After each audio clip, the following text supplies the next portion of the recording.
The restaurant hummed with the kind of money that had no conscience. She moved between tables like Grace had a body, curves wrapped in a black uniform, natural hair pinned back, eyes carrying storms she never let fall. He sat at the corner table, silver-templed, 60 years of power carved into his jawline, a man who had never once begged for anything. Then she leaned close to refill his glass, and he whispered for words that stopped the world. Asterisk, I'll make you crave me. Asterisk. Her hand froze. The wine trembled in the bottle. Something ancient and dangerous awakened in the space between them. Not a choice, not a mistake. A beginning. Welcome to Black and Soul TV. Please like, share, and subscribe. Asterisk asterisk. The Han River restaurant sat on the 52nd floor of the Choi Tower, Seoul's most untouchable dining establishment. Reservations were made 6 months in advance. The dress code was enforced with quiet ruthlessness by a man at the door whose only job was to turn people away gracefully. Everything about the place was deliberate, curated, and cold in the way only the very wealthy could afford. Sarah Okafor was not supposed to be here. Not permanently, anyway. She had taken the waitressing job 3 weeks ago after her design firm contract in Lagos fell apart, and her cousin in Seoul offered her a couch and a contact. It was meant to be temporary. A bridge. Something to hold her over while she rebuilt. But temporary had a way of growing teeth. She was 28, tall, with deep brown skin that the kitchen's warm lighting turned into something the other servers always seemed to notice. Her curves were impossible to miss, and she had long stopped trying to minimize them. Not because she was bold, but because she was tired of shrinking herself for spaces that hadn't earned her smallness. She wore her uniform with quiet dignity and her smile like armor. That night, the reservation list included one name that made the floor manager whisper to everyone before service began. Asterisk, Choi Tae-yoon is coming. Nobody speaks to him unless spoken to. Nobody lingers. Nobody stares. Asterisk. Sarah had heard the name before. Everyone in Seoul had. Choi Tae-yoon, 60 years old, founder of the Choi Group, a conglomerate that touched shipbuilding, pharmaceuticals, media, and 3 layers of government policy. A man who had built his empire from factory floors and sheer, merciless will. He'd buried 2 business rivals, 1 marriage, and reportedly a scandal that would have ended any lesser man. He was photographed maybe 4 times a year. Each photo looked like a warning. He arrived at 8:47 p.m. with 2 silent men behind him and no menu request. The manager himself rushed to seat him. Sarah was assigned his section because Young-ah, the senior server, had called in sick and there was no time to rearrange. She approached the table with water and a composure she had to actively construct. He didn't look up immediately. He was reading something on a slim tablet, silver hair catching the overhead light in a way that made him look carved from a different era. His hands were large, still, certain. His jawline was the kind that architects might study. He was 60, yes, but time had done something uncommon to him. Not softened him, sharpened him, like a blade that had simply been used well. Sarah set the water glass down. Good evening. My name is Sarah. I'll be your server tonight. Can I start you with something to drink? He looked up, and the room changed temperature. His eyes were the dark, still kind, not cold, but measuring. He studied her face with the quiet attention of a man who had trained himself to see everything. She felt it, felt the weight of it without being able to explain why. Red wine, he said. The 2009 Chateau Margaux, if you still have it. His Korean was unhurried. She answered in her careful, accented Korean that she'd been studying for 8 months. Of course. I'll check with the sommelier. She turned to leave. That was when it happened. Wait. She stopped. He hadn't moved. His voice was low, pitched only for her. There was something in it. Not command, not cruelty. Something darker and more honest than either. I'll make you crave me. Sarah turned slowly. Her heart had done something involuntary. A hard, single knock against her ribs. She looked at him fully. He wasn't smiling. He wasn't performing. His eyes were direct and completely serious, as if he had simply stated a fact he'd observed in another room and was now delivering the report. She held his gaze for exactly 3 seconds. I'll get your wine, sir. She walked away. Her hands were perfectly steady. Everything else inside her was not. Sarah told herself it meant nothing. Men said things. Rich men said worse things. She had heard propositions before, clumsy and entitled ones, from men who confused money with permission. This was different only in its delivery, and she would not give it more credit than it deserved. She was wrong, of course, but she didn't know that yet. Choi Tae-yoon returned the following evening. He requested her section. The manager relayed this with wide eyes and a tone that suggested she should consider it a divine appointment. She considered it an inconvenience and went to his table with the same careful composure. He ordered the same wine. He ate slowly, read from the same tablet, and spoke to her only when she came to the table. But each time she approached, he watched her with that same absolute, unhurried attention, the kind that didn't undress, didn't assume, but simply witnessed, as if she were something worth the cost of looking at properly. By the third evening, she broke first. "Why do you keep coming back?" she asked, setting down his dessert. It was a small breach of protocol. She hadn't planned it. He considered the question without embarrassment. "The food is adequate," he said. "But I come back for the same reason anyone returns anywhere. Something here I haven't finished understanding." "I'm a waitress," she said carefully. "Not a puzzle." "No," he agreed, reaching for his wine. "You're far more interesting than a puzzle. Puzzles have fixed answers." She left before he could see what that did to her face. Could a 60-years-old man, old enough to be her grandfather, possibly love again? Subscribe and stay tuned. A few days later, he left her an envelope at the end of the fifth evening. She found it folded beneath his empty wine glass. Inside was a card, cream, heavy stock, embossed with a small C, and a handwritten line. Asterisk, if you're ever between shifts and would like coffee, I know a place that won't make you feel like furniture. Sarah stared at it in the staff bathroom for 4 minutes. Then she tucked it into her apron and went back to work. She told herself she would throw it away when she got home. She did not throw it away. 1 week later, Sarah said yes to coffee. She wasn't sure why. Maybe because she was lonely in this city and she was honest enough to admit it. Maybe because his card had said, "won't make you feel like furniture," and that specific phrasing had targeted something real in her. Or maybe, and this was the part she wouldn't say aloud, because whatever he had whispered across that table on the first night had lodged itself somewhere she couldn't quite reach. The cafe he chose was small, tucked into a side street in Insadong, decorated with mismatched furniture and walls covered in calligraphy. It looked nothing like a place a man like him should know about. He was already seated when she arrived, wearing a simple dark shirt and reading glasses she hadn't seen before. Without the restaurant's formal lighting and the silent guards, he looked, not smaller, exactly, but more real. She sat across from him. He removed the glasses. "You came," he said. "I almost didn't." "I know." He poured her tea from the pot on the table. She hadn't ordered yet, and she realized he had already asked. He'd paid attention to what she drank during her shifts. Asterisk barley tea. No sugar. Asterisk. She wrapped her hands around the cup and looked at him directly. "I need you to understand something before this goes anywhere." He waited. "I'm not available to be a distraction for a man in your position. I'm not looking for a sponsor or a protector or a story. I'm rebuilding my life, and I can't afford for anything to compromise that." Tae-yoon was quiet for a moment. Then he said, "Everything you just described, distraction, sponsor, story, I have access to all of those things at a phone call's notice. I don't need to sit in a tea house in Insadong for them." Sarah absorbed that. "Then what do you need?" she asked. He looked at her with those still, dark eyes, and something passed across his face that looked startlingly like honesty. "I'm not entirely sure yet," he said. "But I think it involves you talking to me like you just did. Like I'm a person who can be told the truth." The morning stretched on. They talked for 2 hours. About Lagos and what she had built there and lost. About the design work she missed. About Seoul and its overwhelming perfectionism. He listened with his full attention, not performing interest, but actually there, actually present. When he spoke about himself, it was in careful, measured pieces, the factory in Busan where he had started. The years his company nearly collapsed. The marriage that ended not in explosion but in slow, mutual silence. Sarah left the cafe knowing 3 things she hadn't known when she arrived. He was more complicated than his reputation. He was lonelier than any 60-year-old billionaire should be. And she was in tremendous, serious trouble. 2 weeks later, news traveled in Seoul the way it always did in enclosed worlds, fast, distorted, and with casualties. By the 3rd week of Tae-yoon's visits to the restaurant and their 2 additional cafe meetings, someone had taken a photograph. It was grainy, him seated across from her at a window table, her laughing at something he'd said, but grainy was enough. It appeared on a gossip column's social media page with a caption, Asterisk Choi, Tae-yoon's new acquisition. Asterisk.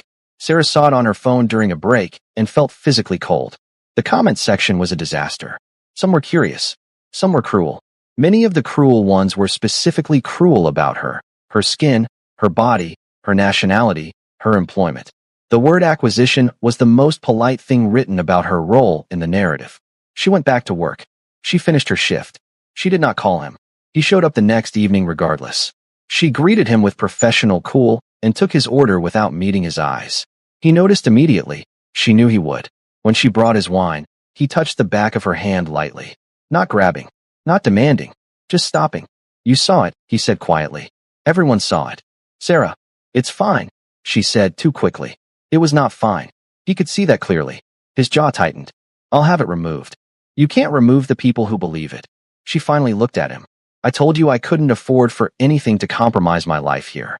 That photograph was taken without consent and published maliciously, he said, his voice dropping to something that was very quiet and very final. And the person responsible has already been identified. She stared at him. How did you? I have people whose job is to know things quickly. He held her gaze. You are not an acquisition. You are not a story. And anyone who writes you that way will find that words have consequences. He wasn't performing anger. He was simply, absolutely certain, the way men were certain when they meant every syllable they spoke. Sarah felt something shift behind her sternum, something she wasn't ready for. I have tables, she said. I know. He released her hand. I'll be here when your shift ends. He was. That evening, they walked along the Han River because she didn't want to sit in any place where cameras could reach them. The city glittered across the water. She had her arms folded against the autumn chill. He walked beside her without touching her, which she appreciated, because she wasn't sure what she would do if he touched her. The publication retracted the caption, he said. The writer has been offered an opportunity to reconsider her career choices. Tae-yoon. She almost laughed. Almost. You can't just. I can, and I did. He glanced at her sideways. I am not accustomed to watching someone I care about be publicly humiliated and doing nothing. The word care landed somewhere soft and unprotected. We've had coffee 3 times, she said. I'm aware of how many times we've had coffee, he said drily. I count things. She looked at the river. This is going to get more complicated, isn't it? Almost certainly, he agreed, without apology. The following week. His name was Park Seo-joon. He was 34, handsome in the deliberate way of men who had invested in it, and he had been eating at the restaurant every night for 5 days. He always requested Sarah's section. He always ordered slowly. He always found reasons to extend the conversation. You speak Korean beautifully, he told her on the 4th night, leaning forward in a way that occupied too much of her space. Seriously, you're wasted here. Someone should be paying you to be somewhere, not to serve there. Sarah smiled politely. Thank you for the kind words. Can I get you anything else? Your number? She kept her smile in place. The dessert menu? He laughed. He reached out and touched her wrist, brief, presumptuous, and said, I'll be persistent, you know. I tend to get what I want. Across the restaurant, at the corner table, Choi Tae-yoon had arrived without Sarah noticing. He was watching. His wine glass was full. He did not drink from it. His jaw was a straight, controlled line, and his eyes had gone to a very particular kind of still, the stillness of a man who was making decisions he hadn't yet spoken aloud. The assistant seated with him said something. Tae-yoon responded without moving his gaze from where Park Seo-joon's hand had touched Sarah's wrist. Sarah came to Tae-yoon's table 15 minutes later, slightly flustered. I didn't know you were here. Evidently. His voice was even, controlled, but there was something compressed beneath it. The man in section 3. He touches you like that often. She blinked. How long have you been here? Long enough. He finally picked up his wine glass. He bothers you. I can handle it. I didn't ask if you could handle it. His eyes found hers. I asked if he bothers you. A pause. A little, she admitted. Tae-yoon nodded once. Something resolved in his expression with the quiet finality of a locked door. Park Seo-joon's corporate supplier contract with a Choi Group subsidiary was quietly suspended 48 hours later. The official reason cited was a routine review of vendor qualifications. Park Seo-joon never returned to the restaurant. Sarah didn't find out why for another 2 weeks. When she did, she stood in Tae-yoon's office on the 48th floor of the Choi Tower and stared at him for a long moment. You had him removed, she said. I had a vendor contract reviewed. Tae-yoon, he touched you without permission and made you uncomfortable at your place of work. I find that I have very little patience for men who do that. You can't use your power to protect you. He turned from the window to face her fully. Watch me. Can an old man crumble his empire for a girl he loves? An empire he has spent decades to build? Is she worth the risk? Hit that subscribe button and let's dive in. 3 weeks later, the corporate sabotage started quietly, as it always did. An anonymous report surfaced in a financial journal claiming that the Choi Group had doctored environmental compliance records for a factory in Incheon. The evidence was thin, but the timing was surgical. It dropped the week before Taeyoon was scheduled to finalize a 30 billion won merger. 3 board members called emergency sessions. The stock ticked downward. The media machine woke up hungry. Taeyoon knew immediately it wasn't random. He had made a particular kind of enemy 2 years prior. Lee Byung-cheol, a rival chairman whose bid to acquire a smaller firm had been outmaneuvered quietly and devastatingly by Taeyoon's legal team. Lee had smiled at the press conference. Taeyoon had known the smile meant patience, not acceptance. Patience had apparently run out.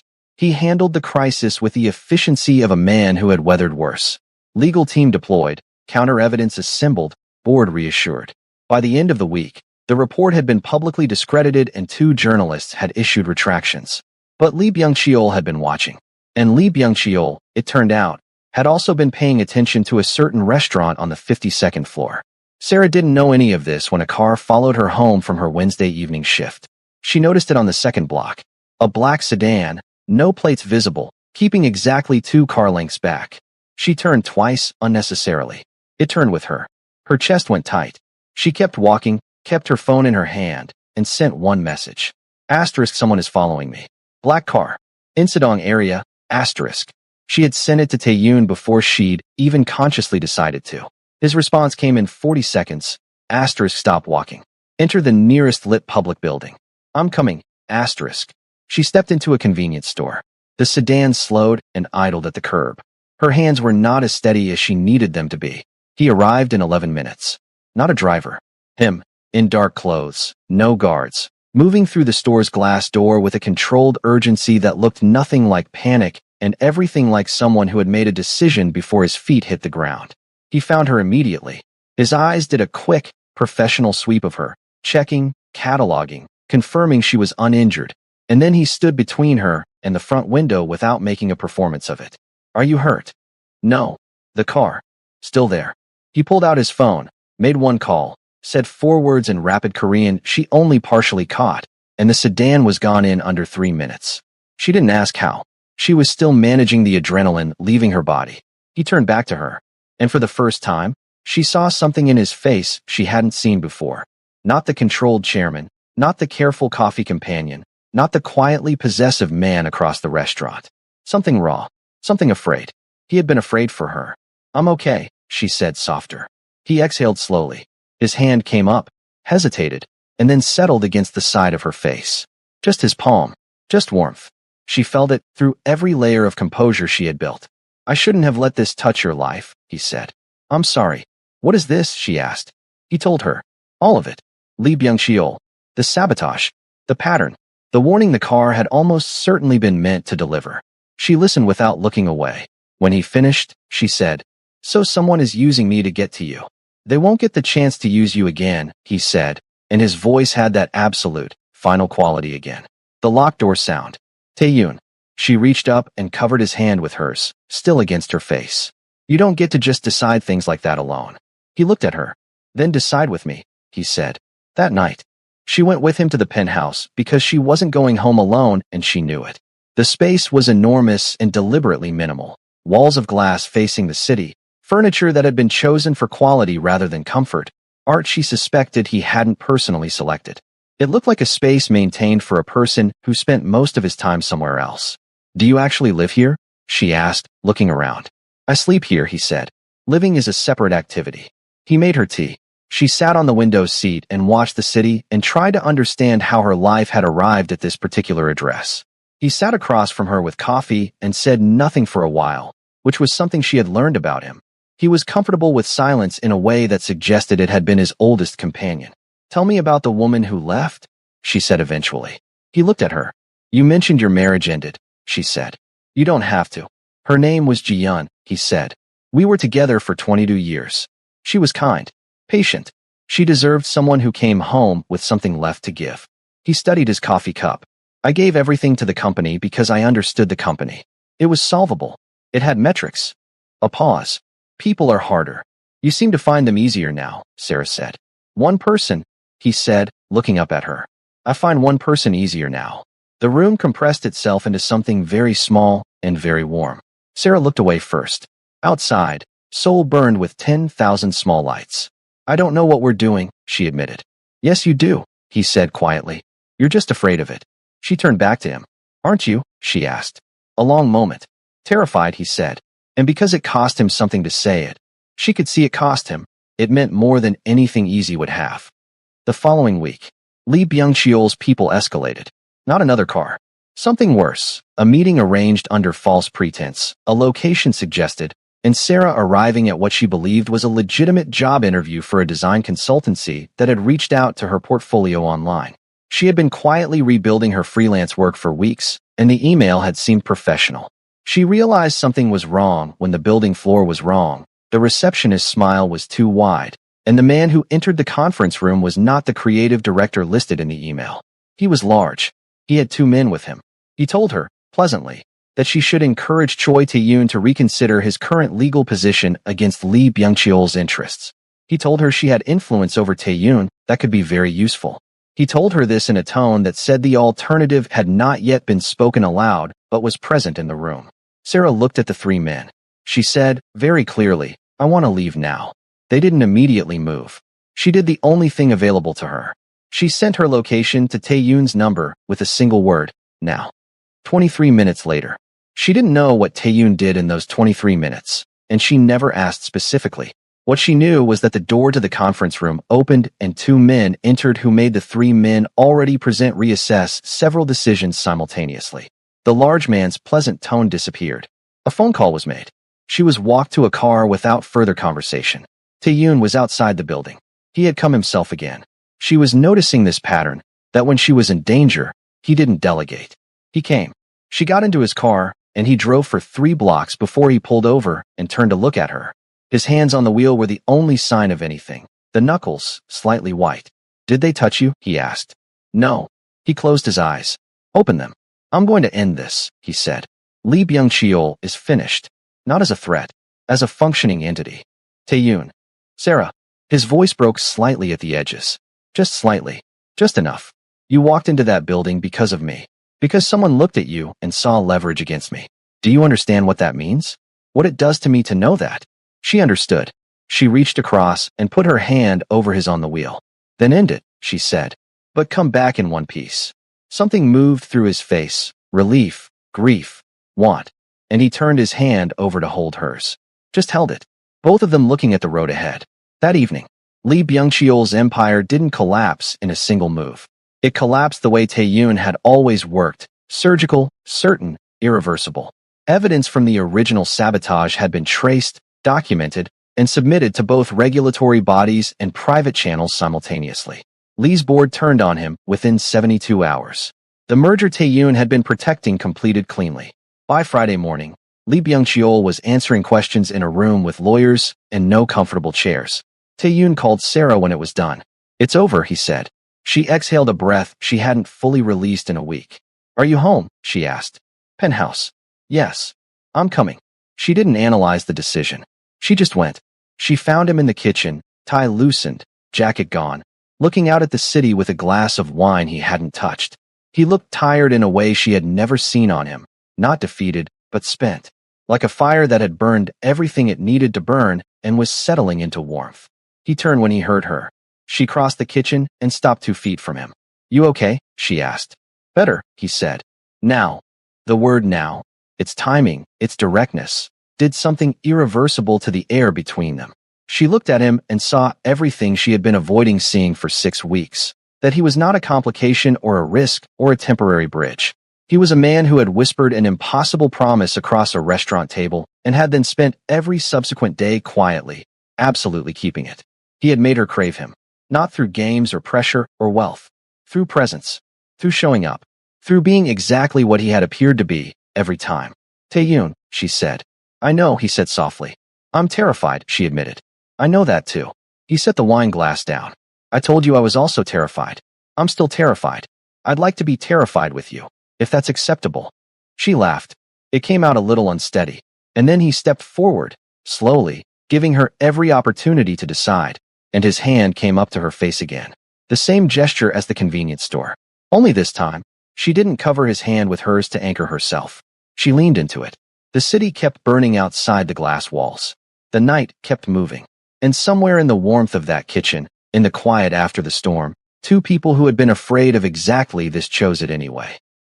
What followed was theirs alone, spoken in the language of exhaled breath, closed distance, and two souls finally arriving. The next morning, she woke before him. The penthouse was pale blue with early light. She was wrapped in a blanket on the window seat. She had moved there at some point in the small hours when the city felt too big to sleep through, and she could see him across the room, asleep with a quietness he never wore while awake. She looked at him for a moment. 60 years of storms behind that face, all of them settled in sleep. And then the fear came. It arrived the way it always arrived for her, not loud, but persistent. The voice that reminded her of Lagos and the contract that had fallen apart, and the photographs on the gossip column, and the men in the conference room, and the simple, brutal arithmetic of who she was in this city and who he was. The voice that said, "You know how this ends. You know which one of you is easier to leave, *." She dressed quietly. She wrote a note, a short one, careful, and left it on the kitchen counter. It said, "I need to think. Please don't look for me yet, *." She left before he woke up.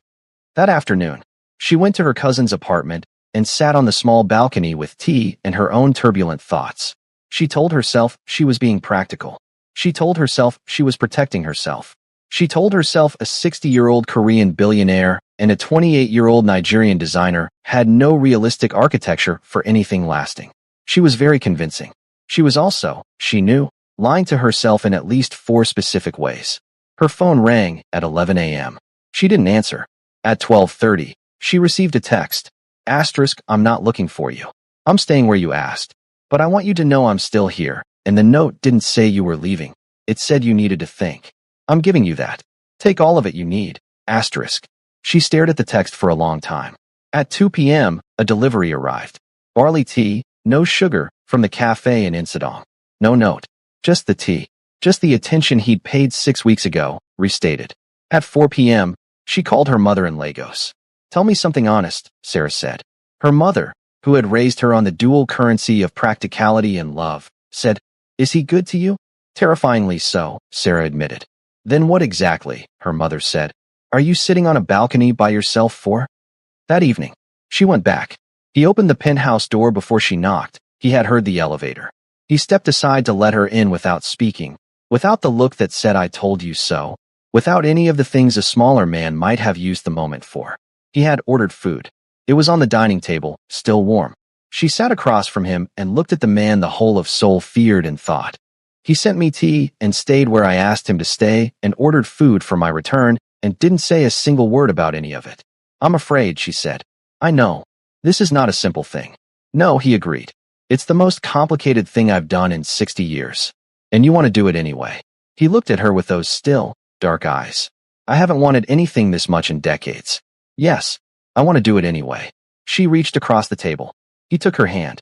They ate dinner as the city changed colors below them, and the conversation was quiet and honest and long, and it covered all the terrifying practical ground: his world, her career, the gap in years, the weight of public life, the design work she wanted to rebuild, the office space he mentioned casually that was sitting empty on the 31st floor of Choi Tower, which she immediately told him she was not accepting as a gift. "It's an investment," he said. "In what?" "In someone I believe in." She thought about it for 3 days and then accepted it, on conditions she drafted herself. 6 weeks later, the story broke properly on a Tuesday. Not a grainy photo this time. A full profile piece, leaked by someone in Taeyun's inner circle who had clearly been watching with a particular combination of resentment and motivation. It named Sarah. It included her work history, her nationality, details about the office arrangement. It framed everything in the most unflattering possible architecture. Young foreign woman uses connection to powerful CEO. The public response was exactly as divisive as Sarah had feared. She read the comments for 20 minutes and then closed every application and went to work. Not the restaurant. She had transitioned fully to her design consultancy by then, operating out of the 31st floor, but work nonetheless. She put her headphones in and she designed, because creating things had always been how she survived having things taken from her. Taeyun arrived at her office at 3 p.m. He walked in without announcement, looked at her screen, set a coffee beside her keyboard, and said, "We're going to a dinner on Friday." She took her headphones off. "What dinner?" "The Choi Group Annual Director's Reception. I'm bringing you as my guest." She stared at him. "Is this your response to the article?" "This is my response to the question of who you are in my life," he said, simply. "I don't want there to be any further ambiguity. Taking me to a director's reception in front of your entire board. Yes. Will not be a quiet decision." "No," he agreed. "It will not be quiet at all." She looked at him for a long moment. "All right," she said. "All right," he repeated, as if she'd handed him something significant, which she had. Friday evening. She wore deep burgundy. Her hair was natural and elaborate, and she wore it like a declaration. He met her in the lobby and stopped when he saw her. A real stop, one beat of arrested motion. And whatever he saw on his face in that half second was something she was going to spend considerable time thinking about later. He offered his arm. She took it. They walked into the director's reception together, and the room did what rooms do when something unexpected enters them. It reorganized itself around the new information. Taeyoon introduced her to each board member by name, without apology, without context setting. Asterisk, "This is Sarah Okafor. She runs Okafor Design, asterisk period." No explanation of how they knew each other. No softening. Just her name, her work, her presence. By the end of the evening, 3 board members had asked for her professional contact. In the car afterward, she looked at him. "You planned all of that," she said. "Carefully," he admitted. "You made sure they saw me as a professional first." "You are a professional first," he said. "I just ensured the room received accurate information before they could construct their own narrative." She looked out the window at Seoul moving past. "You're a dangerous man," she said. "Only on your behalf," he said. 3 months later, the Okafor Design Consultancy had its first major contract, a redesign of a cultural center in Mapo District. The commission came through a reference. The reference came from a Choi Group board member who had met Sarah at the reception and then seen her portfolio and made a decision based entirely on the quality of her work. She told Taeyoon this over dinner and watched something warm and quiet and proud move across his face. "I didn't help with that," he said. "I know you didn't," she said. "That's why I'm telling you." He reached across and touched her hand. They had settled into something over those 3 months that she hadn't had a word for at first, and now thought of simply as home. Not a place, but a condition. The penthouse had begun to look lived in. She had left things there. A design book, a tea tin, a throw blanket she'd complained was the wrong weight, and that had been replaced within a week by one that was exactly right. He had stopped treating the apartment like a maintenance location and started treating it like somewhere to return to. They argued sometimes about boundaries, about his reflexive protectiveness, about the moments when his power moved before she'd given consent. Those arguments were real and uncomfortable and important, and they had them fully, without shutting down, without either of them walking away. He was learning to ask. She was learning to let him help without it diminishing her. It was the most functional thing she had ever built. One evening, she arrived at the penthouse to find it different. Quiet, warm-lit, and containing Taeyoon standing near the window with something in his hand that she couldn't see from the door. "What's happening?" she said, reading the room. He turned. In his hand was a small box. Dark velvet. He held it the way he held things he was uncertain about, not tentatively, but with more care than usual. "I've been thinking," he said, "about what I want the rest of my life to look like." She stayed very still. "And I find that every version I can construct, every possible arrangement of the years I have left, looks better with you in it. Significantly better. Non-negotiably better." He opened the box. Inside was a ring that was not extravagant in the way of men who used jewelry to perform. It was beautiful in the way of things chosen for a specific person. "I'm 60 years old. I don't have patience for things I'm not certain about. And I am absolutely certain about you." Sarah looked at the ring. Looked at him. Looked at this man who had whispered an impossible promise across a restaurant table and had spent every day since making it real. "You told me you'd make me crave you," she said. "I did," he agreed. "You weren't wrong," she admitted. He almost smiled. "Is that a yes?" She crossed the room. She stopped in front of him. She took the ring from the box and held it in her own hand for a moment, turning it in the light. "It's a yes," she said. "But I want you to know, I'm not marrying the chairman. I'm not marrying the power or the tower or the name. I'm marrying the man who sent me barley tea when I was sitting on my cousin's balcony being afraid." His jaw moved. "That man," he said, "is very glad to be chosen." He slid the ring onto her finger. She pulled him down. A small movement, her hand at his collar. And the city spread out behind the glass wall, and Seoul burned with 10,000 lights. And somewhere in that penthouse that had finally, fully become a home, two people arrived completely. 12 months after the ring. The wedding was private. 30 people. A hammock estate in the North Seoul Mountains. Early winter, the trees bare and beautiful. She wore cream with a deep neckline and her hair was enormous, and she walked toward him through thin morning snow, and he looked at her the way he had looked at her in the restaurant on the first night. Like she was something he hadn't finished understanding, and like he was grateful there was still more to discover. He cried. Quietly. One single moment, controlled fast, but she saw it. She would keep it like a secret for the rest of her life. They exchanged words they had written themselves. His were spare and certain and devastating. Hers were layered and warm and honest, and made the 30 people in attendance feel like they'd witnessed something true. 5 months later, Sarah sat in the morning light of the penthouse, her home, fully, unambiguously hers, with a doctor's report on the table and her hands folded around a cup of barley tea, no sugar. She wasn't afraid. She was something else entirely. Something that felt like having built the thing you meant to build all along, from the first foundation stone, even when you couldn't see the shape of it yet. She heard his footsteps from the hallway.